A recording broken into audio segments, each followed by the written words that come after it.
So we're holding now a Navi in Perek. So in Daniel Perek, just to point out that Daniel has 12 Prakim. The first 6 Prakim are stories, and then the second 6 Prakim are Nevuos, are visions and dreams that he had. It's not so much stories, but they're also pretty fascinating. Now, in the first 6 Prakim that we learned, some of them were also dreams or visions that Nevuchadnezzar had. But now this story is moving on to Belshatzar. Till now, the first 4 stories were Nevuchadnezzar. So now it's Belshatzar. So the Navi does not go through history of what actually happens. How Nevuchadnezzar dies and what happens later, we don't say. What ended up happening in the Perek Dalet, the last part that we learned, was when Nevuchadnezzar had this punishment and turned basically into an animal, not mamish, but he was living in the wild without clothes and eating grass and all that, and he was there for 7 years. And what happens is, when Nebuchadnezzar is gone, so they turned to his son. His son's name was Evel Meroidach, and they asked him, your father's gone, you should take over the kingdom. So Evel Meroidach becomes king, and he leads his people for 7 years. After 7 years, Nebuchadnezzar comes back, and he sees his son sitting on the throne. And he gets very mad, because he was a terrible person, and he puts his son into prison. And then Nebuchadnezzar remains the king till he dies. And the Navi doesn't say all this, because Bichlal, the Navi is not a history book, it's just telling us what's lessons for us. But in Chazal, it's brought down that afterwards, when Nebuchadnezzar died, they took Evel Meroidach out of prison and told him, okay, now take over. And he was said, I'm afraid my father's going to come back. Look what happened last time. So they told him, we're telling you for sure he's gone. So he went and he took his father's body and he schlepped it on the floor to make sure his father's body is really dead, not coming back, and finally took over the throne. Evel Meroidach's kingdom, what happened is not mentioned in Sefer Daniel. In other Sfardim of Tanakh, his name is mentioned in short and passing. He was a king for however he was long. And after him was Belshatzar. Now, who was Belshatzar? So in the Gemara and all the Mefarshim, it's always said that Belshatzar was the son of Evel Meroidach, meaning the grandson of Nevuchadnezzar. And Belshatzar, for many Bachrim, is probably more famous as being the father of Vashti. Very good. But Belshatzar, in this Perek over here in Navi, in Daniel, it actually says that he was the son of Nevuchadnezzar, meaning he was the brother of Evel Meroidach. So most Mefarshim interpret that often a grandson is considered the son, so Belshatzar, even though he was the grandson, the Navi calls him the son. But some say no, there's different opinions of he was either a son or a grandson. So Perek is a story about Belshatzar. It doesn't say anything in between, just a story. What happens is like this. Belshatzar Malka, Ovad Lechem Rav. Belshazzar the king makes a huge feast, L'Rav Renohi Alaf, for 1,000 ministers. V'lakovil Alpa Chamra Shasei, and he drank wine, Keneged all of them. So if you guys remember the Purim tape, so when Vashti is sending a message to Achashverosh, she tells Achashverosh, my father could drink 1,000 cups of wine and never get drunk, and you fool, you have a little wine and you're already acting like a fool. That's based on this pasuk. So why is Belshazzar making this this feast, and why is he drinking so much wine, or is he drinking so much wine? So the reason why he makes the big feast is because, it's very, like I was thinking about and I prepared this year, that those that follow the news are right now very looking forward in a positive way or a negative way, what's happening tomorrow in the Middle East. Why? Because our dear president, who is similar to Achashverosh, or back and forth, one way this, one like that, he made a 2-week ceasefire. And he said after with Iran, 2 weeks he's not bombing them. What after 2 weeks? No one knows. At Shaykh tomorrow, it's going to send a nuclear bomb. Huh? One more day, to Wednesday. Okay. Wednesday night, what time? Wednesday night, 8 o'clock Easter time. So the whole world is waiting. What's going to... No, we're Central Time, so 7 o'clock by us. So the whole world is looking, what's going to happen 7 o'clock Wednesday night? Now, it's very Shaykh that he'll push it off for another day or a week or who knows what. Or Shaykh that he's going to be Trump and be crazy and bomb everything. You never know. But it's a time that we don't know what's going to be. Now, if comes Wednesday at 7 o'clock, and nothing happens at all. Trump doesn't do anything, and he just, ignores what's going on in Iran. It's very shaykh that the leaders of Iran will say, oh, he forgot about us, he's afraid of us, whatever, and now we can go and we can do our things, and they'll start closing Hormuz, which they're closing already anyway, and start doing more stuff. Belshatzar knew, Bavel, his father, his grandfather, look at it, they knew that Hashem promised a 70-year ceasefire. Hashem said 70 years, and then you guys better be careful. So 70 years now, Belshazzar was terrified. He became king. This is his 3rd year of his kingdom. He's king for 2 years, and he's on Shpilkis the entire 2 years. What's going to be when the clock hits 70? When it's going to be 70 years, what is the God of the Jews going to do? He promised he's taking the Jews back into Israel. He's going to send a nuclear bomb, destroy us. So I'm very nervous.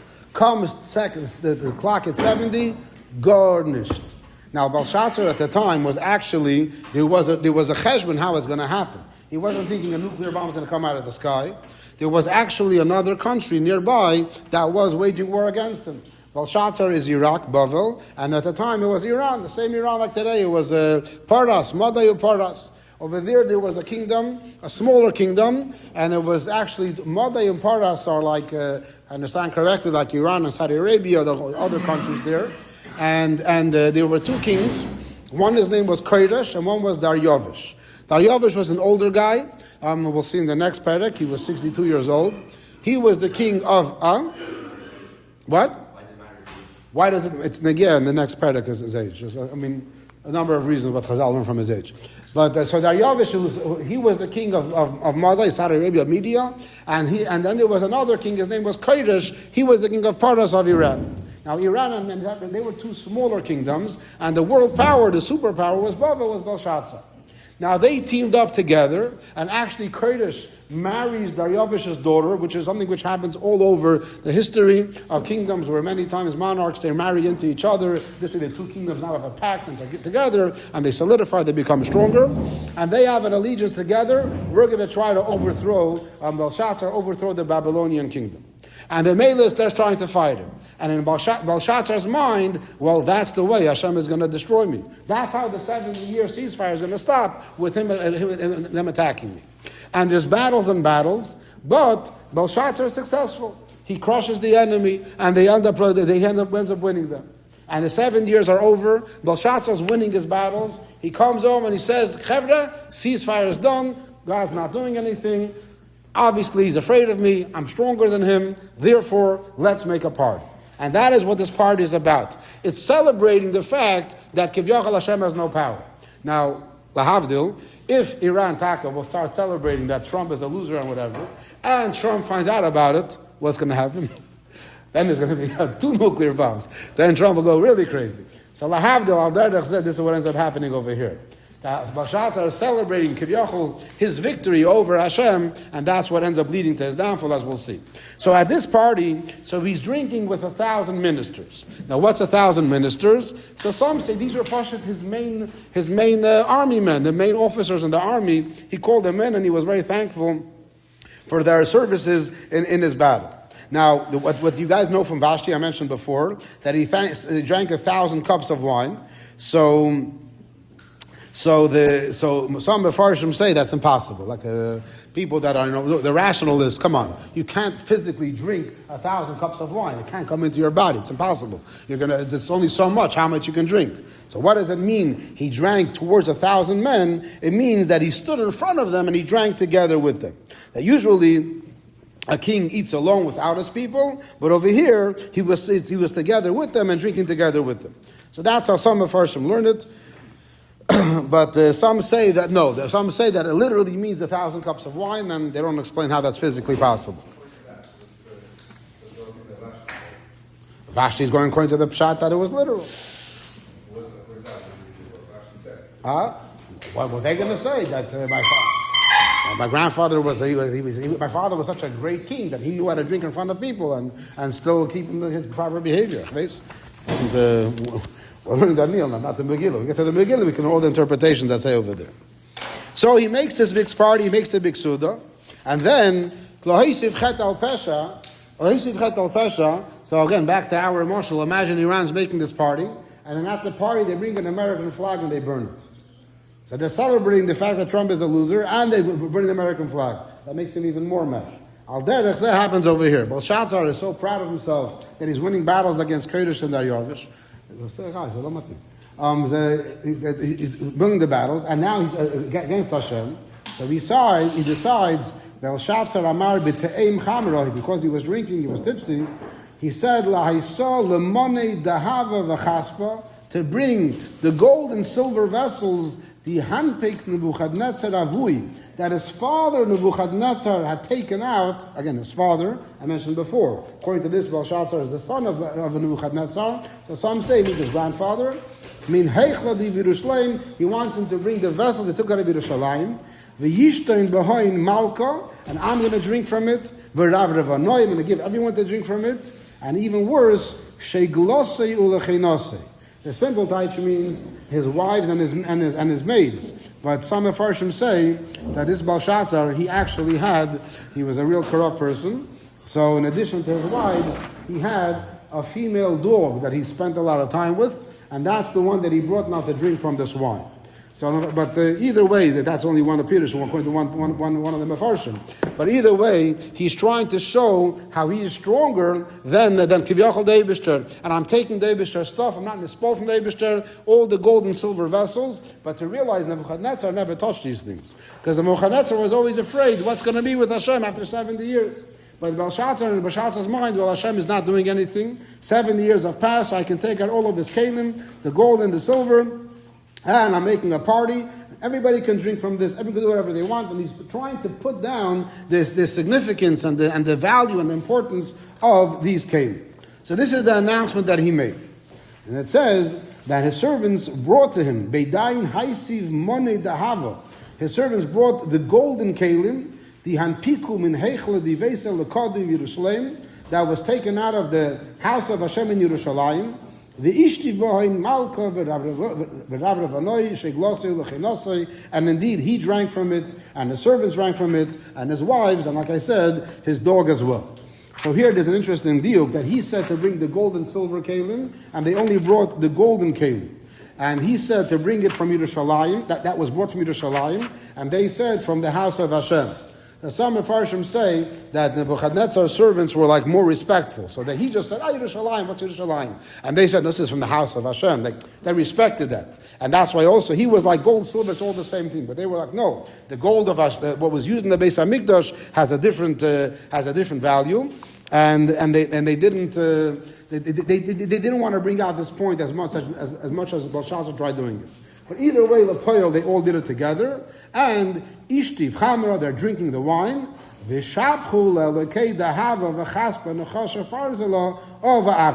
And with the wine that they have, and with the keilim of the Beis HaMikdash, they're praising Avodah Zarah.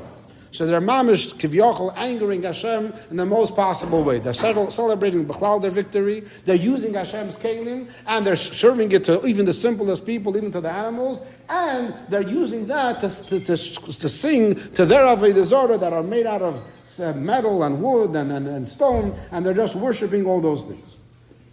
And now, at this event, comes the story as follows. There's an expression in English that the person, you didn't see the writing on the wall. This term, if you guys ever heard it before, comes from this story that we're reading right now. Be'ishaita, at that time, as they're celebrating, nefaka etzba'on the yad enosh, fingers suddenly appeared, human fingers, in the middle of the hall.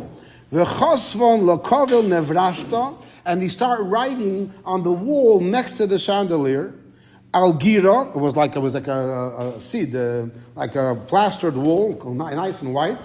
The exile hechla, the malka on the wall of the chamber of the king. Umalka chaze pas yadach di chasva. And the king suddenly sees these fingers are suddenly writing on the wall. So he sees the writing, and everyone sees it, and it says it's next to the chandelier. And as we'll see, everybody else sees it as well. And the pasuk, the reason why we're giving all of these details is because the pasuk wants to say this is not AI. Today everything is AI, right? It's not AI. It's nothing's fake over here. Everyone saw exactly what's happening. Him as well. And as he sees this, he suddenly starts feeling this tremendous fear. Edayin Malka Zivohi Shnohi, his face changes. V'rayinohi Yevahalunei, and his mind starts making thoughts and making him scared. V'kitrei chatzrei mishtorayin. It says that his thighs start like shaking back and forth. V'arkuvase dolada nokshan, and his feet are banging into each other from fear. So he just feels this unexplainable fear of what is going on. What exactly is happening right now? Something seems very out of the ordinary. What is this writing on the wall? What exactly does it say over there? What does it mean? And he has to figure it out. So what's he going to do? Karda Malka Bechayil Lehelo Shvaya Kasdoy Vigozraya. He immediately calls and screams, bring in all the magicians, bring in all the costume, all the people that see the future, all those different types of magicians that we spoke about earlier in Daniel. And Ona Malka V'Amar Lechakime Bavel. And then he offered a reward to all of the Chachamim, and he said, Dichol Enosh Yikrei Ksava Deno Ufishre Yichavinani. Any person that A can read the words and B can explain what they mean, I'm going to give him 3 rewards. Argavona Yilbash, I'm going to give him clothing made out of argamon. Argamon is a color. But in those times, you couldn't just get any color you want. It was reserved for only royal people. If a person would wear this color, it's like a kind of red-purple. If anybody would wear that without permission, they can be put into prison. Huh? Maybe? Yeah? The calculation was because the Navi Yirmiyahu had said 70 years. Oh, how did they get to that number? The Gemara and the Geulah had the cheshbonos, because there were 3 stages. There was from when Nevuchadnetzar became king, and then afterwards he had conquered one king of the Jews, and then later he conquered a second king and destroyed the Beis HaMikdash. And they were counting from the first time. They were counting from the first, from when he became, because it said 7 years from when Bavel is going to be a superpower. So Bavel had been a superpower for already 70 years. So the Gemara says the Achashverosh's mistake was he counted from the destruction from the exile of the first king, and really he was supposed to be from the destruction of the Beis HaMikdash, because they always thought we have 7 years of being a superpower, and that's it. And now it's over. Why would he not learn from previous mistake? No, Achashverosh, because he said he made a wrong cheshbon. He calculated 70 years from the superpower. But I'm calculating from 70 years from Nevuchadnezzar conquering Eretz Yisrael. That makes more sense. And the real thing was from the Churban of the Beis HaMikdash. Okay, so back over here, so Belshatzar is offering 3 rewards to any Chacham that knows any information. The first reward is this argama, the special clothing. The second reward is V'hamnicha didahava al savri. I'm going to give him a golden necklace. And number 3, which I think is the biggest one, V'salte b'malchusa yishlat. He's going to rule over 1/3 of the country. Now some Mefarshim say this means he's going to be the 3rd in command to the whole country, maybe him and him at the king, and then the viceroy, the 2nd in command, and then this person, whoever gets the answer, will be number 3. Or the simple taich of the words means, I'm going to divide up my kingdom into 3, and he's going to be a ruler over 1/3 of the kingdom. So the Belshatzar is going crazy now, like offering this huge reward, because he senses that this writing on the wall is something that has lots of meaning to it. It's obviously very, very important, and I really need to know what it is, and I must figure it out. So he calls all of the Chachamim, and he tells them, you got to say. Now, what did it actually say on the wall? We're going to see later. There's a whole bunch of different opinions. What was on the wall? Was it Ashuris? Was it our Aleph Beis? Was it a different language? What were the letters that were there? There's like 4 or 5 opinions about how it was written, that we'll get to that later. In the meantime, he calls all the Chachamim, and there's some of them are at the party, so they right away come inside. All the advisors, and none of them can read it, none of them can interpret it. Forget about interpret, they have no clue. They couldn't try to guess. They just see this mixture of letters. They had all seen the word. Some of them might not have been in the hall when the writing actually happened, but they all see the words now written on the wall. They have no idea what it is. They don't know what it could mean, and they're stumped. And the king sees that. Dayin Malka Belshatzar Sagi Misboil. He gets even more scared. And his mind even changes even worse. And his ministers are also then all confused, and everyone is like there's a big balagan. They were in such a good mood before, celebrating this party, but now Everything is ruined. And the Belshatzar felt, again, he sensed something was very bad. He didn't know what it was. And he also felt, he felt that if it would have come from like a malach or a shade or something, then my advisors would be able to figure it out. If my advisors can't figure it out, it must be coming from such a powerful source, from the Eibusher himself, which I have no way of fighting against.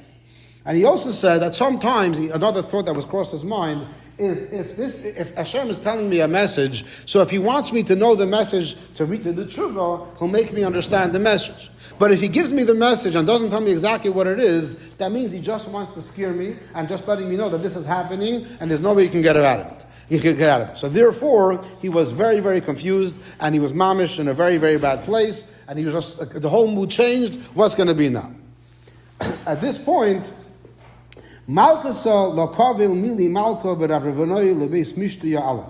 the queen enters. Now, we said before that he had his queens or his mistresses were all drinking wine. So, some say this was like a special queen, that she was not amongst the party until then. She was outside. Some say this was actually his mother, which according to some was the wife of Evel Meredach. And some say it was his grandmother, the wife of Nevuchadnetzar. Either way, a woman that wasn't there lechatchila, and she comes in and she sees what's going on. She heard about it from before, she sees. So Ornas Malkus of Ameres, she calls out and she says, Malka la'ol min chayi, first of all, Your Majesty should live forever. Don't worry, don't give up hope. Hope is not lost. We are still going to figure out the writing on the wall. Why? Because there's another person that knows the answer that you didn't call. Who is that person? Isai Gvar b'malchusach. There's a person in your kingdom. Di ruach elokin kadishin bey. He has the spirit of Hashem, so he has connections to the top of the line. Uviyoymi avuch, and in the days of your father, again, Nevuchadnetzar or your grandfather, you will interpret.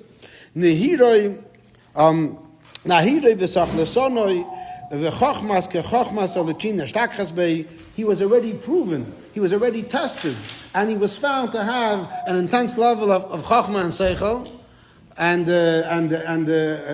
godly chachma.